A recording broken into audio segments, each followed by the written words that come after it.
Hola, en esta clase vamos a hablar sobre la evidencia física.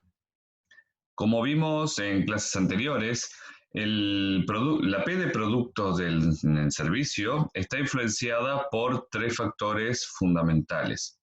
Las personas, tanto los que proveen el servicio como los otros clientes que están en el ambiente físico, los procesos y el ambiente físico. Entonces, dentro del ambiente físico, nosotros vamos a ir analizando todas las características del exterior de las instalaciones y del interior de las instalaciones. Para ir viendo justamente cada una de ellas, vamos a ir mostrando varios ejemplos de diferentes servicios y en el que es bueno ir analizando cada uno de los aspectos, ¿sí? Luego de colgar la clase, nosotros les voy a proponer justamente una tarea que va a consistir en la participación en un foro de que ustedes propongan justamente un ambiente de servicio con el cual tienen que adjuntar fotografía tanto del exterior como del interior y realizar el análisis que vamos a hacer a continuación. Por ejemplo, aquí tenemos un consultorio médico en el cual podemos ver que hay muy poco contacto, ¿sí? de la estructura y la visual hacia afuera. Entonces, aquí lo que vemos es muy poco sobre el interior del servicio. Con lo que lleva eso, por ejemplo, a la hora de contratar un determinado servicio médico. En este otro, por ejemplo, vemos que la cartelería tiene muchas leyendas,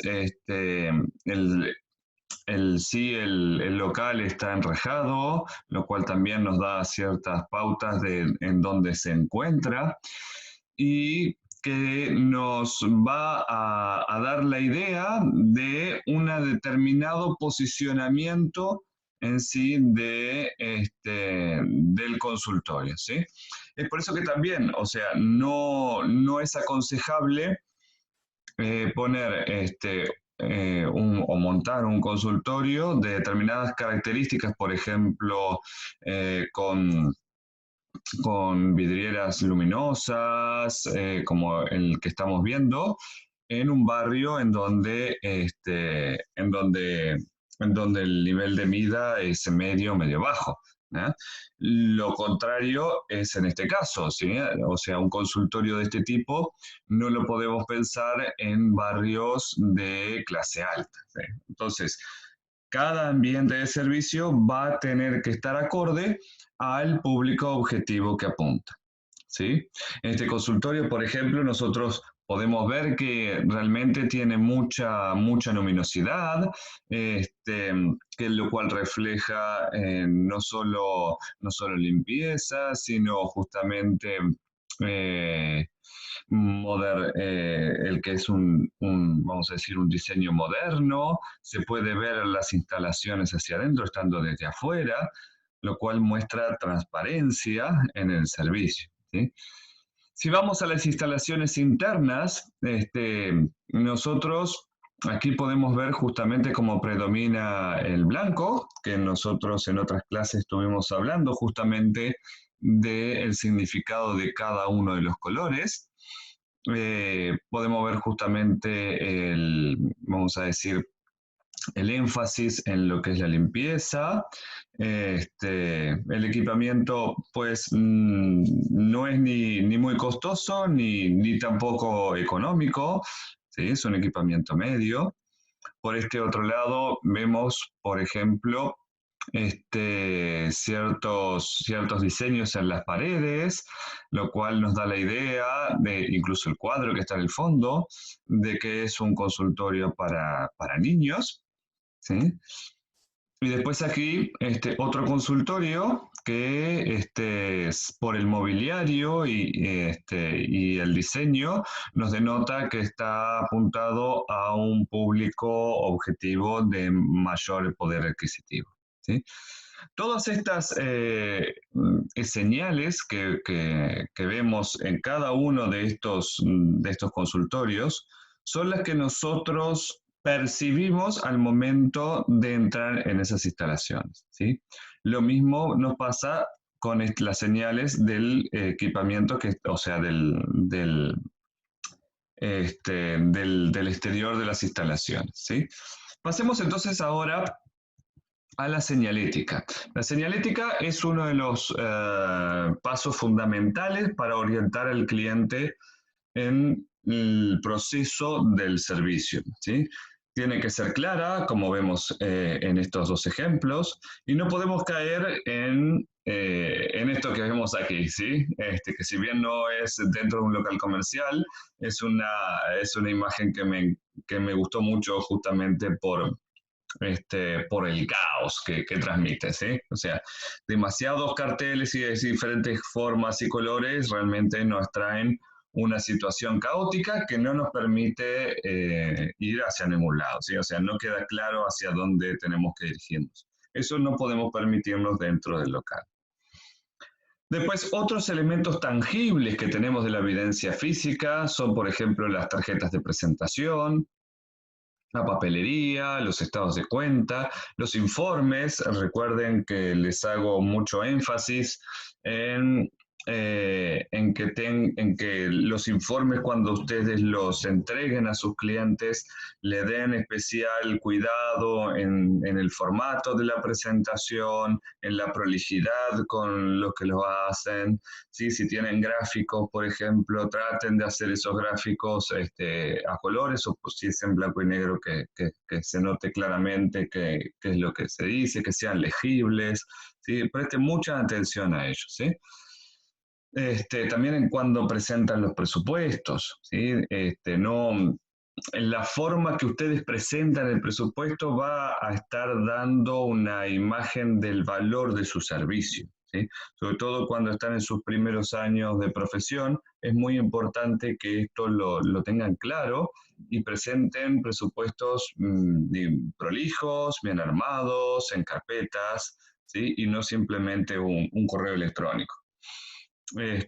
Bueno, uniformes, folletos y también todo lo que tiene que ver con nuestro ambiente virtual, ¿sí? Las páginas de internet, nuestras redes sociales, etc. El sitio web es justamente una de las partes de nuestro ambiente, ¿sí? No ambiente físico, sino más bien ambiente virtual. Pero nuestros servicios, por ejemplo, hoy en día los podemos brindar mayormente por medios digitales.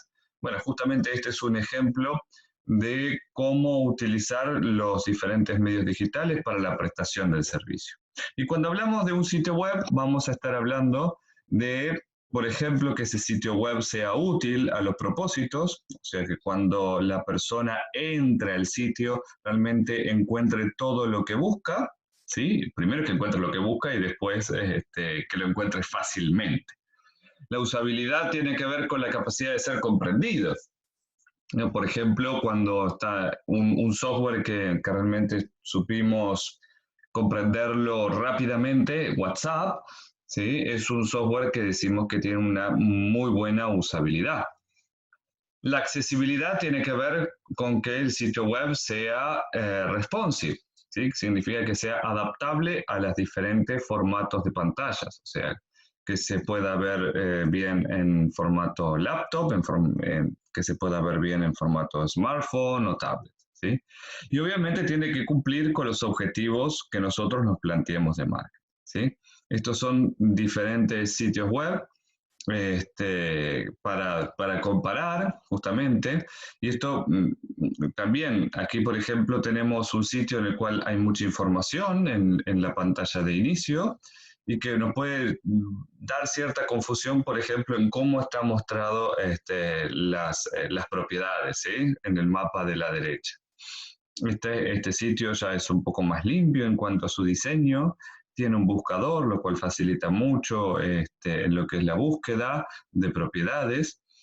Y aquí tenemos otro sitio que tiene cierta complejidad en la forma de mostrar justamente el mensaje a través de la fotografía y el logo superpuesto, ¿sí? Hay que cuidar mucho en cómo nosotros ponemos los diferentes elementos dentro del sitio. ¿Sí? Este es un ejemplo de responsive. Como vimos, en formato web lo vemos de esta forma, en formato PC lo vemos de esta forma, y en formato mobile lo vemos de esta otra, ¿sí? O sea, se adapta a la pantalla mobile. Después tenemos lo que nosotros denominamos landing page, que son una especie, digo, que son una parte del sitio web que nos permite brindar un mensaje con un llamador a la acción único, ¿sí? Que es este call to action, como llamamos, que acá en este caso es comprar ahora. Estas landing page suelen ser páginas en donde aterriza una publicidad, ¿sí? Tráfico de una campaña de publicidad web o de una campaña de email, ¿sí? Acá lo importante es que el mensaje sea único, ¿sí? Un solo mensaje, y que el llamado a la acción sea también único, ¿sí? En este caso, comprar el libro.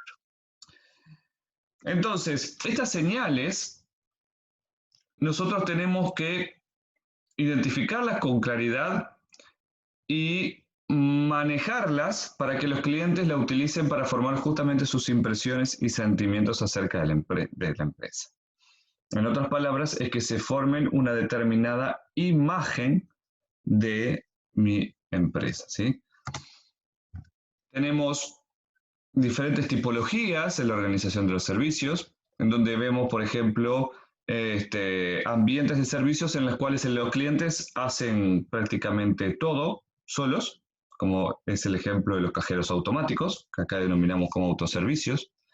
Después tenemos servicios interpersonales, que son servicios en los cuales coexisten tanto el cliente como el empleado, ¿sí? Como restaurantes, hoteles, bancos, clínicas médicas, ¿sí? O tintorerías o peluquerías. Y después los servicios remotos, ¿sí? En la cual solo, vamos a decir, en el ambiente de servicios solo están los empleados, ¿sí? Como pueden ser compañías de seguros, eh, servicios profesionales como contadores, escribanos, abogados, ¿sí? O servicios, por ejemplo, de call center, ¿no? Esos son tres tipologías en las cuales en los autoservicios están solo los clientes, en los interpersonales están tanto clientes como empleados, y en los remotos están en el ambiente de servicio solo los empleados. Esto es importante para tener en cuenta de que el servicio tiene diferentes funciones estratégicas, ¿sí? El ambiente de servicio tiene diferentes funciones estratégicas. Una de ellas es el empaque, ¿sí? Que es lo que hablamos recién de la apariencia externa de la organización, ¿sí? Que lo que brinda es determinada imagen para su público objetivo. En ese sentido podemos ver ejemplos como la Universidad de Toronto, que tiene justamente este empaque que les da una imagen de universidad de tipo inglesa. ¿Sí? También está, por ejemplo, otro ejemplo en la Universidad de la República, ¿sí? Nuestra universidad. Y que cada una de ellas obviamente va marcando su imagen, ¿sí? En su público objetivo. Después tenemos el servicio como facilitador, ¿sí? Que es la forma en que se diseña el entorno para mejorar o inhibir el flujo eficiente de actividades en el entorno. ¿Ah? Y para esto tenemos justamente esta fotografía que me gusta mucho porque justamente lo que nos brinda es esa sensación de un ambiente de servicio en el cual no está bien diseñado, ¿sí?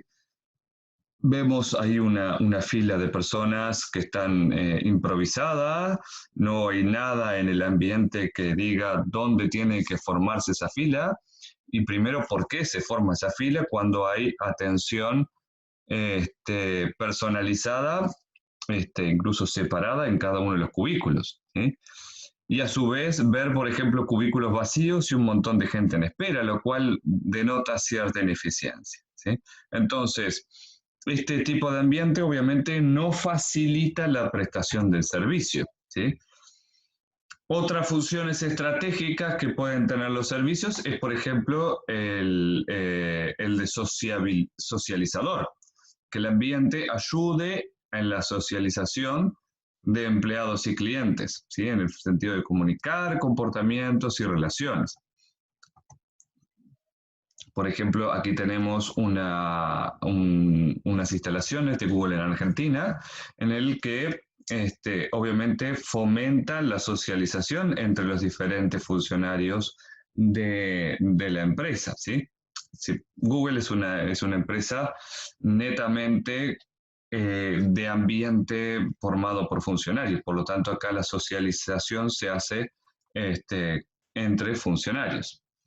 ¿Sí? Acá tenemos otro ambiente de trabajo que nos está dando otras pautas de trabajo, ¿sí?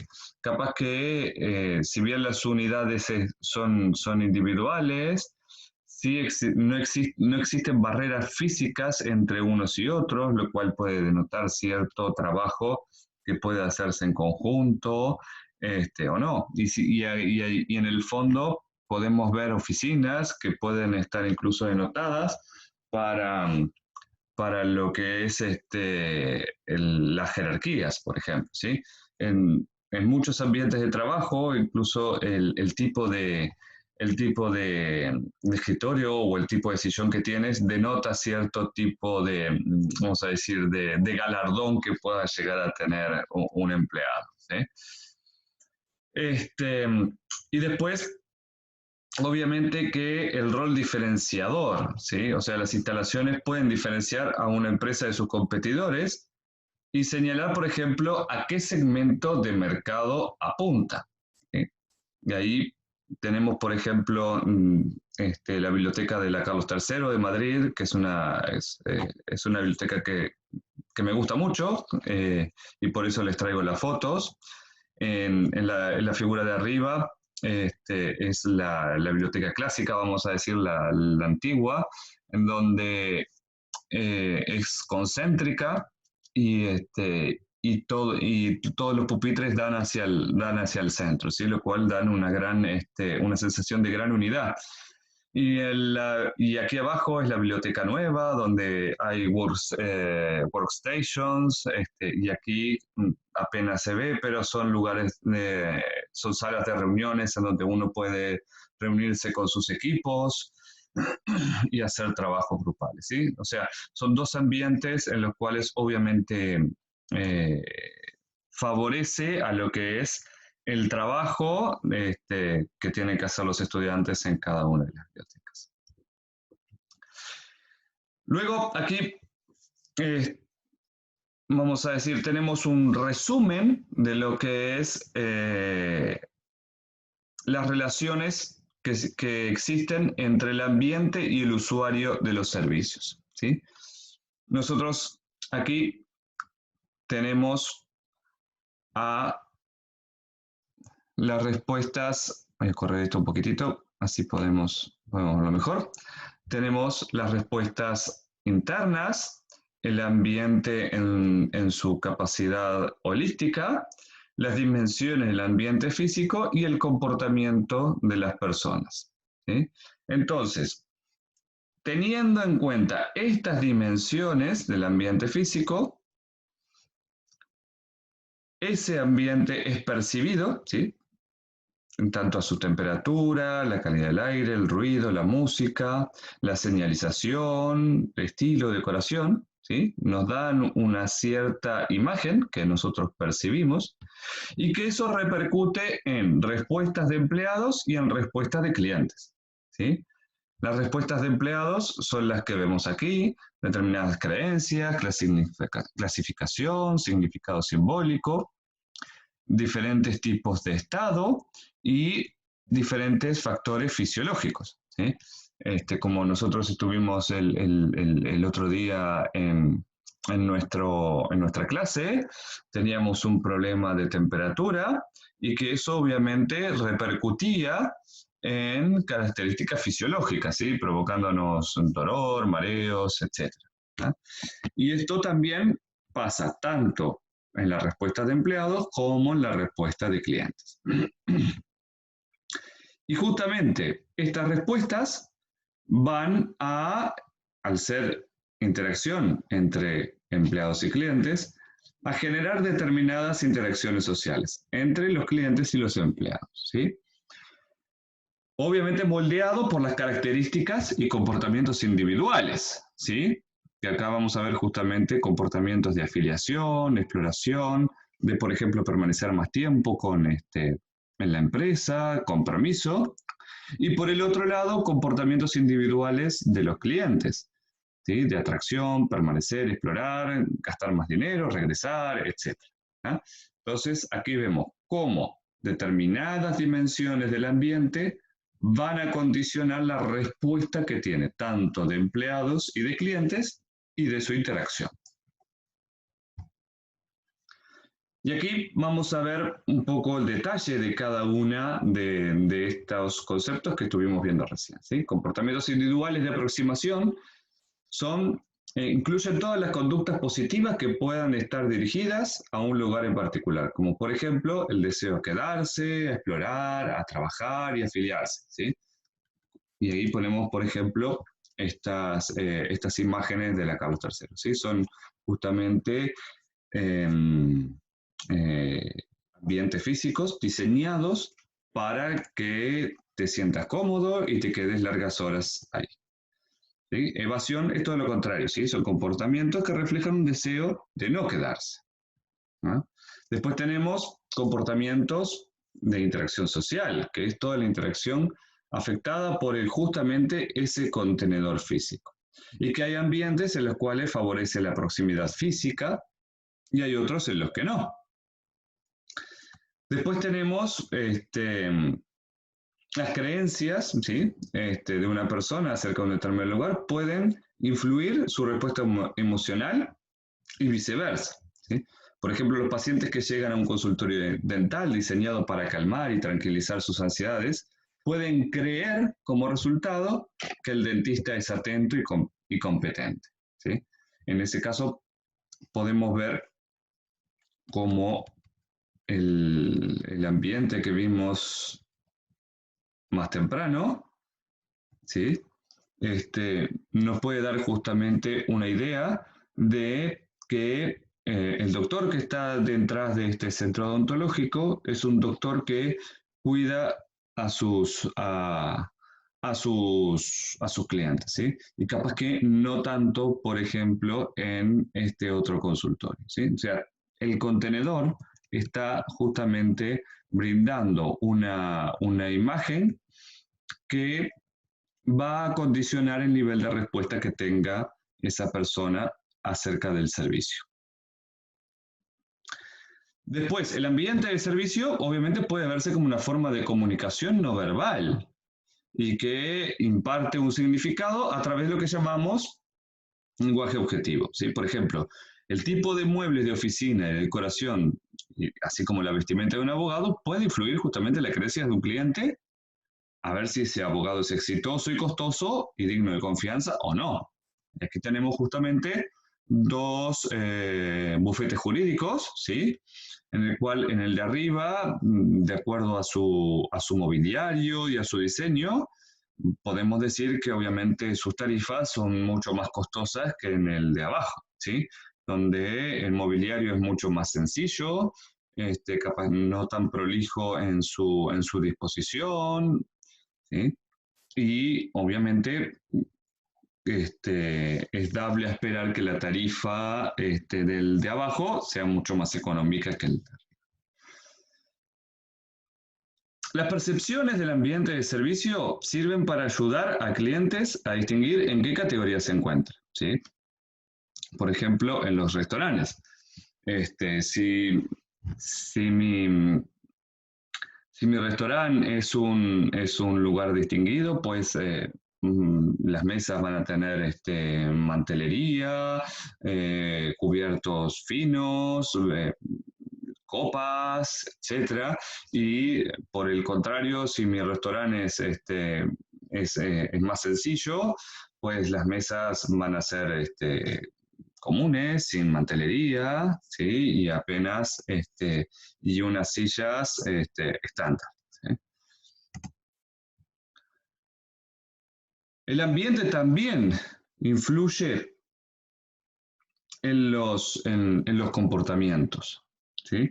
Y uno puede sentirse con una feliz o deprimido dependiendo justamente de colores, de decoración, de ruidos, ¿sí? Por ejemplo, los consultorios, de aromas, los hospitales, ¿sí? O sea, cada uno de estos estímulos van a estar generando determinadas emociones en nosotros, que nos van a decir, entre otras cosas, si nos queremos quedar, nos queremos ir rajando, etcétera, ¿sí?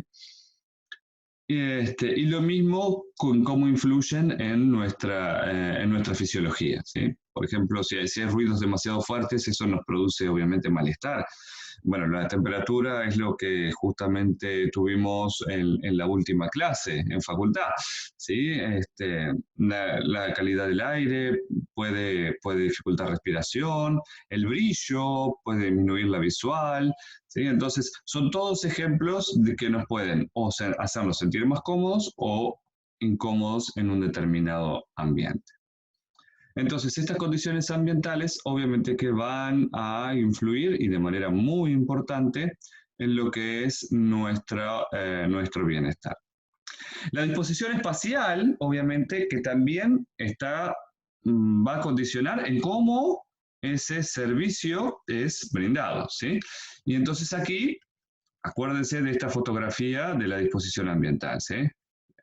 Esto, ¿sí? Obviamente que aquí el servicio no está fluyendo y es una gran traba justamente para que pueda ofrecerse de manera aceptable. Por otro lado, las señales, los símbolos y artefactos, ¿sí? Como las etiquetas, la señalización de las direcciones, o sea, entradas, salidas o los salones, este, comunicar, por ejemplo, determinadas reglas de comportamiento, no se puede fumar, no se puede utilizar el celular, etcétera, ¿sí? O se prohíben las mascotas. Entonces, para elaborar una determinada estrategia de evidencia física, lo primero que tenemos que hacer es reconocer el impacto estratégico de la misma, ¿sí? Es decir, tenemos que vincular, ¿sí?, las metas y objetivos generales de la organización con justamente la evidencia física. Para ello después tenemos que desarrollar un plano de la evidencia física, el servicio, aclarar justamente qué tipología de servicio queremos, ¿sí? O sea, si es un autoservicio, si es un servicio a distancia o va a convivir los clientes con el personal. Evaluar o identificar oportunidades de la evidencia física. Estar preparados para actualizar y modernizar la evidencia, ¿sí? No quedarnos en el tiempo. Y trabajar de manera interfuncional. Recuerden que todas las decisiones estratégicas en una empresa es aconsejable que intervengan los diferentes actores que pueden estar impactados en la forma en cómo nosotros manejemos justamente el ambiente de servicio, ¿sí? Dentro de una empresa, posiblemente la parte de comunicación es importante que esté, la parte de recursos humanos, la parte de infraestructura, la parte de intendencias y la parte de compras, ¿sí? Todos actores, la parte de informática, son todos actores que deberían estar presentes a la hora justamente del diseño del plan de servicio. Muchas gracias. Nos vemos en las clases siguientes.